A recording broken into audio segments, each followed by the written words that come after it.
What's up, guys? Hades here. Little IB content. This was week 5. I want to do a little recap on the build and the teams because, man, was it a fun one. I know the score doesn't really show kind of what I felt, but I felt completely overwhelmed in this match. And I'm going to show you a few things that this team did really well and why they surprised me. We're also going to dive into some of the builds and what worked and what didn't work and some tweaks we're going to need to make for next week. Now, a really important thing to know is the statistics. Not every statistic matters. However, the most important thing was actually here at the bottom. 40 out of 40 players on the battlefield. I cannot tell you how important having 40 players is. Look at us, 32. We missed 8 players. 8 players? That means they could have 4 extra top, 4 extra bottom, and just completely overwhelm us even if they don't play as well, right? That's why it felt so hard the whole time. We'll dive into a replay later just to kind of give you a perspective of what that looks like. But then the next thing you need to compare is the contributions, right? Our team versus their team. We had to put up massive numbers to keep up because they had 8 extra players, right? If we put up equal numbers to them, we would have lost. Period. It's that simple. Now, how am I able to get this many points? Well, a lot of it comes down to the builds, right? And I saved a few reports, and these are really going to help us understand what happened in this battle. If you watch my other videos, I tried out chase instead of concentration, and that was a creative choice. I'm not going to say it's better, but I think when it hits, it's better, but it's likely to do nothing, and then it's worse. So it's kind of on par. It's equal. We have Malice, we have maxed out Energy Suppression and Rage Blessing, and then we went with maxed Resist and no Oak.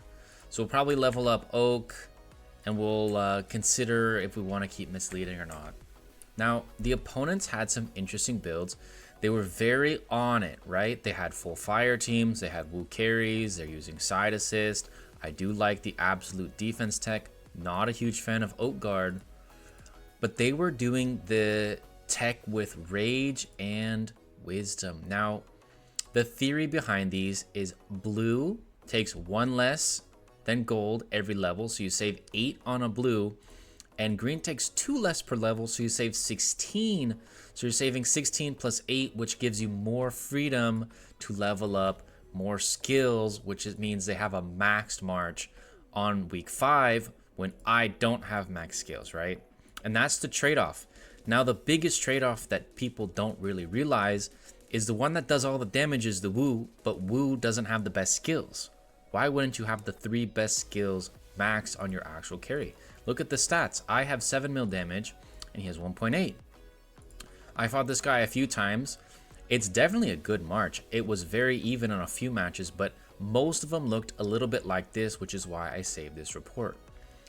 Now, I don't want you to get it twisted that he wins every time. He is winning here, and there is RNG, right? When my chase doesn't proc enough times, or maybe he gets a big ult proc, then his is going to be more effective, and he does have a good amount of chance to crit, at least more than my champion.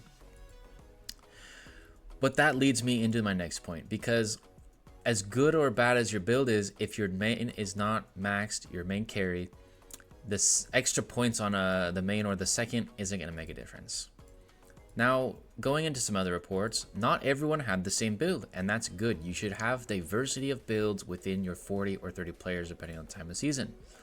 This player went with some tech that I really like. Magical Shield is going to directly affect Ashoka only, but because he's side assisting, any magic damage that hits him or Wu is going to be compressed onto him. It's being reduced by 20%, and it's reduced by another 24%. Really good tech. I like this. And you can see here, he did get a win. You probably saw me change my builds around a few times, and I did have a water build. Now, one of the biggest reasons Chase was poor was on the water team. Merlin is not a crit carry, nor is water designed for crit. William is a crit enhancer, but water has no crit enhancement. I should, in theory, destroy water. All my heroes have element advantage. He also has no wound, which means I get full healing on my dragon. 6 million healing is insane. However, you can see here, there's just not a whole lot of damage from Chase, right? It almost becomes a useless ability. Imagine if I had Annihilation. Excuse me, Concentration. My Annihilation would have done 30% more, which is about 400,000. Prophecy would have done more, which is close to 400,000. And Death Breath would have done 300,000 more. I missed out on 1 million damage versus the 22,000 that Chase provided, straight because I chose a poor skill. These are the decisions you have to think about when you're making your builds and deciding how you want to play it when you're making multiple different elements. Chase, very good on Woo, Fire, Crit Enhancement, the Dragon, and William. Merlin, not so good. The Dragon does nothing, and I have no other Crit Enhancement. So we're going to have to go back into the build and make some slight adjustments because this just wasn't the play. You have to know when it's right and when it's wrong. And when it's wrong, that's okay. But what I learned was I don't like Chase at this stage of the game because it's not going to fit my style and it's not going to fit on all my teams. And there, I'm going to change it and then I'll level it up later. We don't need to worry about that. But I do want to dive into the replay because that is some of the most important pieces on the actual execution within a match. All right, jumping into the match, you can see here at the bottom, they have 33 out of 40 and we have 27 out of 40. So we're down 6 at the start, and this gets worse and worse as the games go because their subs push them to 40 and our subs only get us to 32. Now, I'm not going to watch the whole match, but I just want to make a point. You can look here. It's neutral, pretty even, and look top. It is overwhelming on their side. They have way more players. Now, the problem is, look at all these gaps. Gaps. 1, 2, 3, 4, 5, 6, 7, 8, 9, 10, 11, 12. I'd say there's at least 12 squares of separation that are denying them. If Lord Panda is closer, the rallies start faster, the reinforcements start faster. If drones are closer, they can reinforce and send hits quicker. Same thing here. If your players are way off on the edge instead of in the front, they're so far away and their marches take forever versus us, right? Very tight knit, only a gap of 2.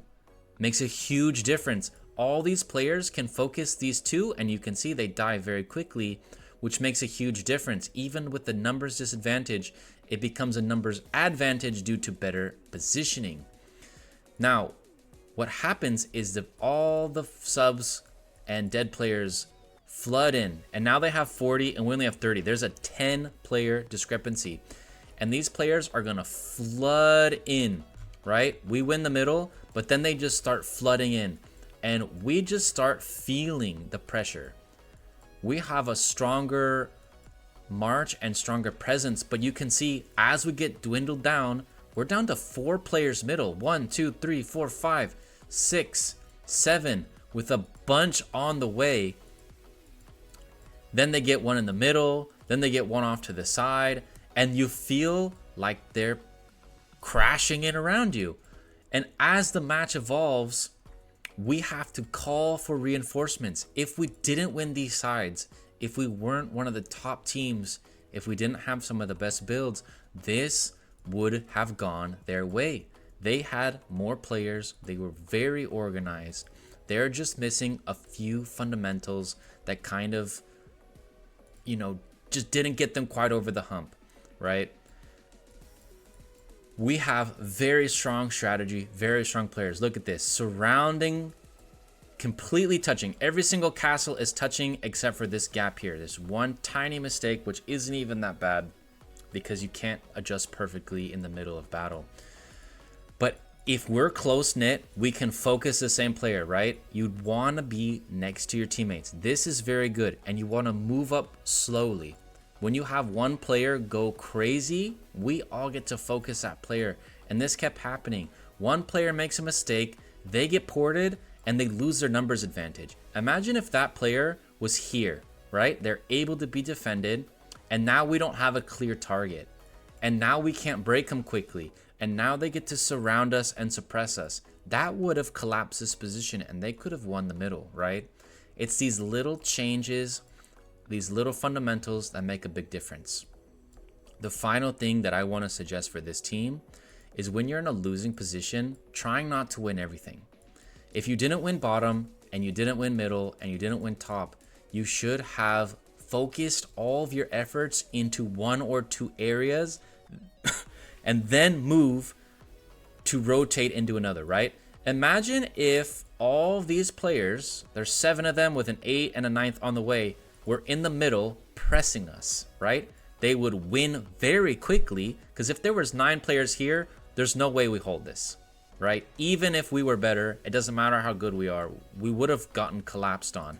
Then they can rotate up to this spot or down to this spot and potentially take 2 more.